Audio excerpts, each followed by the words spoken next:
Aujourd'hui, je lève le voile sur l'une des histoires politiques les plus exclusives, dramatiques et controversées de l'année, tant sur le continent africain que sur la scène mondiale. Si vous suivez cette chaîne, vous savez que nous avons suivi pas à pas cette querelle amère et profondément personnelle qui déchire le sommet de l'État sénégalais.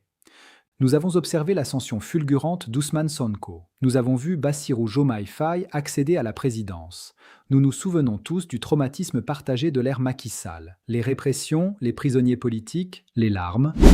Et puis, il y a quelques semaines à peine, sur cette même chaîne, nous avons parlé de la bombe politique qui a laissé des millions d'Africains sans voix. Le président Diomaye Faye a fait l'impensable. Il s'est tenu devant le monde et a officiellement accordé le soutien diplomatique du Sénégal à son ancien adversaire, Macky Sall, l'homme même dont le gouvernement avait jeté Diomaye et Sonko en prison.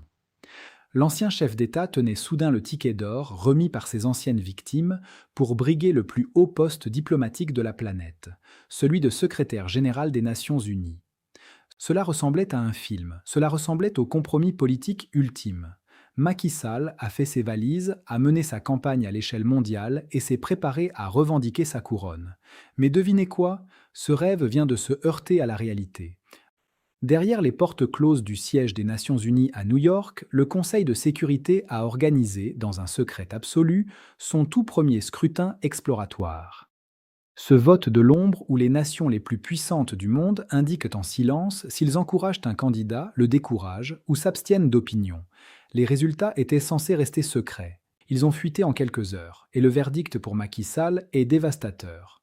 Selon le décompte rapporté, il n'a obtenu que 6 votes d'encouragement. 7 nations, soit une majorité du Conseil, ont choisi de le décourager. 2 se sont abstenus. Comprenez ce que cela signifie. Une majorité des membres les plus influents du Conseil ont voté pour bloquer Macky Sall plutôt que pour le soutenir. Pendant que le candidat africain s'enfonçait, la costaricienne Rebecca Greenspan a dominé la salle avec un impressionnant score de 10 encouragements. Caroline Rodriguez-Birquet, du Guyana, suivait de près. Raphaël Grossi, le chef de l'Agence internationale de l'énergie atomique, se classait également devant. En bas du tableau figurait l'Ougandais Olara Otunu.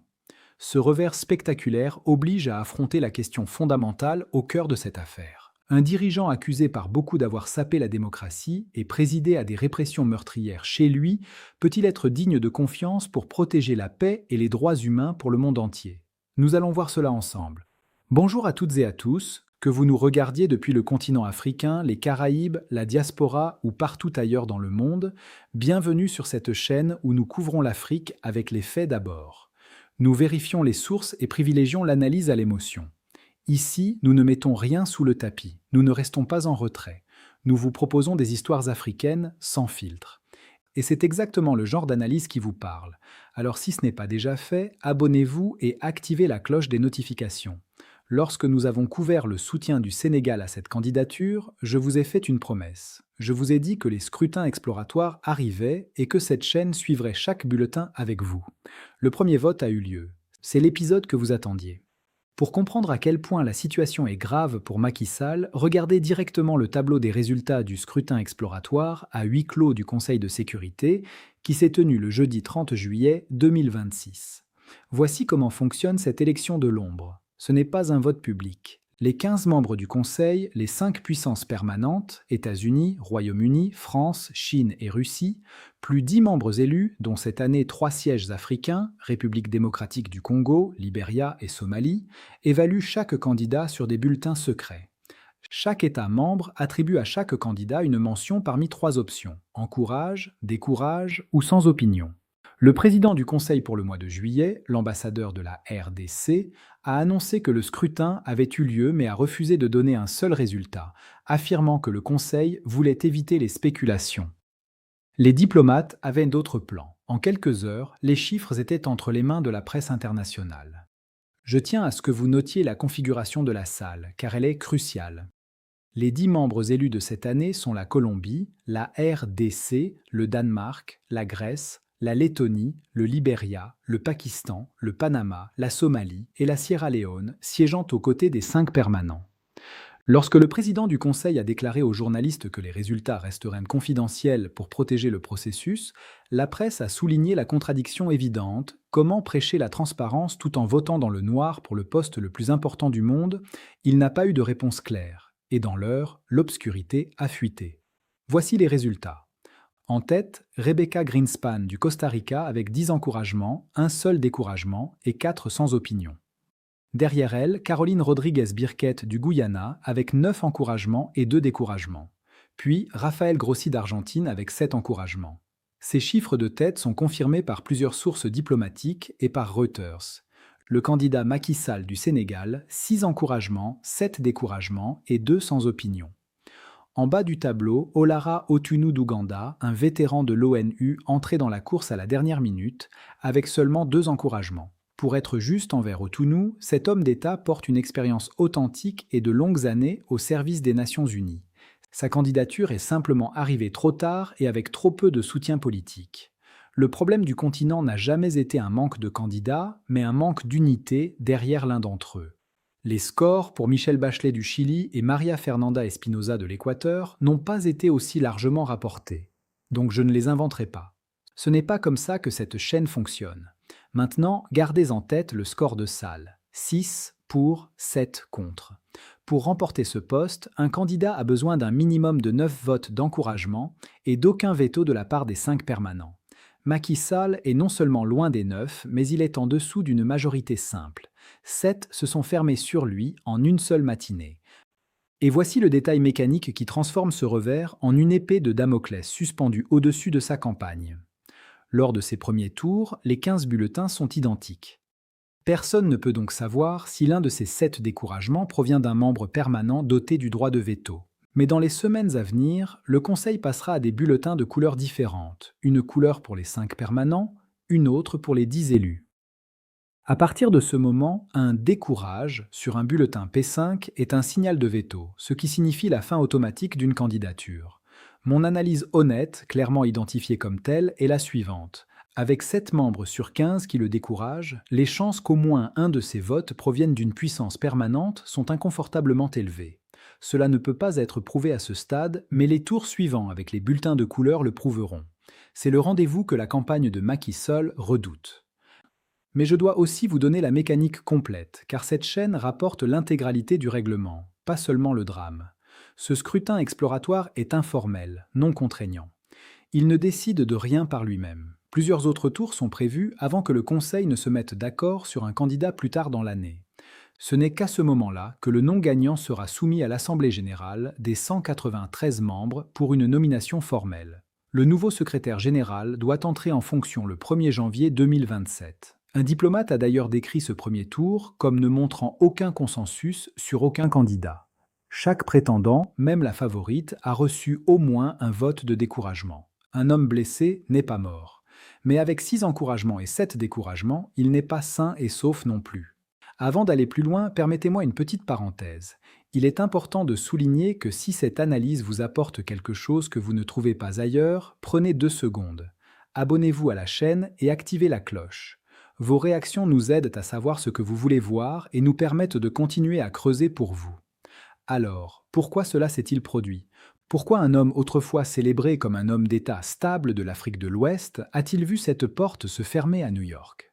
Pour répondre à cette question, il faut retourner dans les rues de Dakar. On ne peut pas séparer les ambitions mondiales d'un dirigeant de son bilan intérieur, et les diplomates du monde entier ont une mémoire très longue.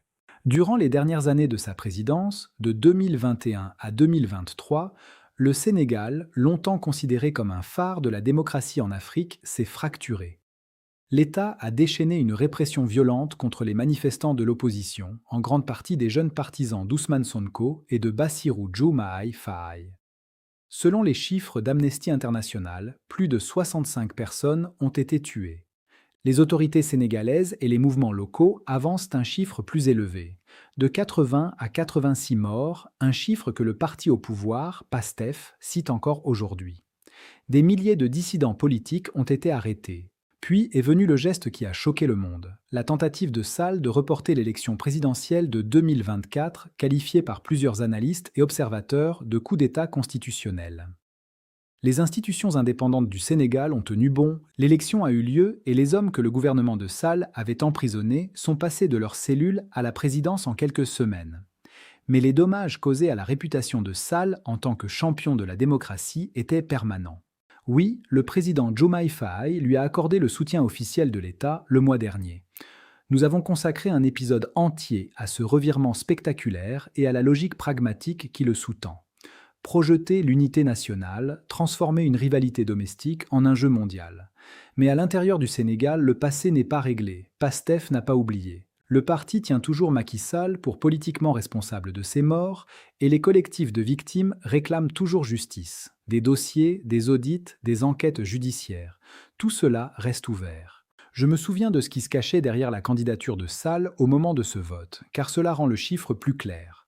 Ce n'était plus un homme seul porté par le président burundais. Depuis fin juillet, toute la machine d'État sénégalaise a fait campagne pour lui. Chaque ambassade instruite, chaque mission mobilisée, le ministère des Affaires étrangères présentant cela comme le candidat du Sénégal au service de l'Afrique. Une campagne d'État menée pendant 10 jours pour finalement n'obtenir que 6 voix. Mettez-vous à la place d'un ambassadeur au Conseil de sécurité lisant ce dossier. Le candidat qui se présente devant vous cherche un poste dont la description de poste est la paix, les droits humains et la protection des civils. Mais son propre bilan sur ces questions exactes reste sous le feu des critiques politiques et judiciaires dans son propre pays. L'ironie est flagrante et impitoyable. Les tactiques que Macky Sall a déployées pour se maintenir au pouvoir chez lui sont la raison précise pour laquelle le monde lui refuse le pouvoir à l'étranger.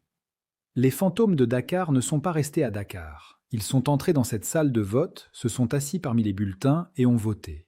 Et pourtant, c'est là que l'histoire prend un tournant plus tragique, car on pourrait penser que, quoi que pense l'Occident, le continent africain s'unirait au moins derrière un ancien chef d'État africain. L'Afrique dispose du plus grand bloc régional de vote aux Nations Unies. C'est là que l'histoire devient vraiment douloureuse, car Macky Sall a d'abord et avant tout été déstabilisé par son propre continent.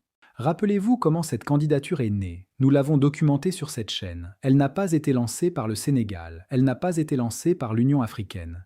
Elle a été lancée par le président burundais Évariste Ndayishimiye, qui a proposé le nom de Sall en mars 2026, en contournant les procédures établies de l'UA. La tentative d'obtenir un soutien continental a court-circuité la procédure ministérielle de l'UA via une procédure de silence. Dans cette procédure, l'approbation est acquise si personne ne s'y oppose. Mais l'Afrique a protesté et haut et fort. La procédure a échoué lorsqu'environ 20 États membres, comme nous l'avons rapporté à l'époque, ont formellement refusé de donner leur accord.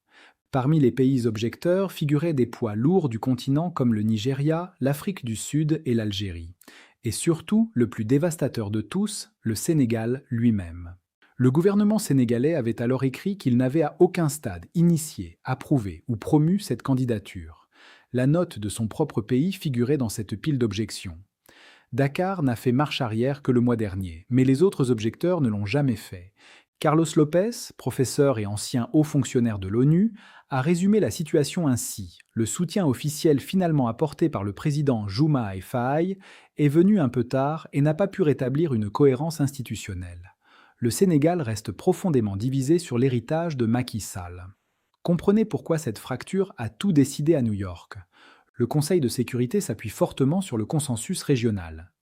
Lorsqu'un continent se tient uni derrière son candidat, bloquer ce candidat signifie insulter tout un continent. Même les superpuissances hésitent. Nous avons vu cela fonctionner. En 1996, l'Afrique s'est unie derrière Kofi Annan et cette unité a porté un Africain à ce poste pendant une décennie. Mais lorsque la région du candidat est fracturée, que la procédure de l'UA est caduque, que sa propre capitale ne le rejoint que quelques jours avant le scrutin, alors chaque puissance au Conseil reçoit un laissez-passer. Un vote décourage ne lui coûte rien, car il n'y a pas d'Afrique unie à offenser. Ainsi, Macky Sall est entré dans cette course en se prétendant la voix d'un continent, mais il est arrivé à New York politiquement isolé de ses pairs. Et voici un détail qui devrait hanter tout panafricaniste qui nous regarde. 3 nations africaines siègent actuellement au Conseil, la RDC, le Libéria et la Somalie. Leurs bulletins étaient identiques à tous les autres. Nous ne savons pas, et nous ne saurons peut-être jamais, comment ils ont voté. Le fait que nous ne puissions même pas supposer que les propres sièges de l'Afrique ont soutenu le candidat de l'Afrique, cette incertitude est toute la tragédie de cette campagne comprimée dans une seule urne de vote secret. Au-delà de la politique et des protestations, Sall lutte aussi contre l'histoire et la géographie. Dans les 80 ans d'histoire des Nations Unies, il y a eu 9 secrétaires généraux. Tous ont été des hommes. Il y a actuellement une poussée coordonnée et sans précédent des États membres et de la société civile pour briser ce plafond de verre. L'appétit pour un autre dirigeant masculin n'a jamais été aussi bas. Et en plus de cela, il y a la règle informelle de la rotation régionale.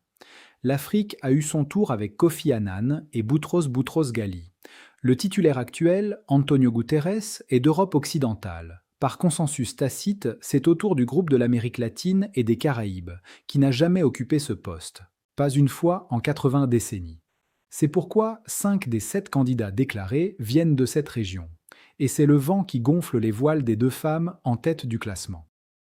Comme l'a souligné Carlos Lopez, maintenir des candidatures africaines dans une élection où le principe de rotation favorise clairement l'Amérique latine, c'est prendre le risque de remettre en cause un principe dont l'Afrique a elle-même largement bénéficié par le passé, créant un précédent dont elle pourrait pâtir. Rebecca Greenspan n'est pas une bénéficiaire chanceuse. C'est une candidate redoutable, économiste, ancienne vice-présidente du Costa Rica, actuelle directrice de l'Agence de l'ONU pour le commerce et le développement, CNUCED.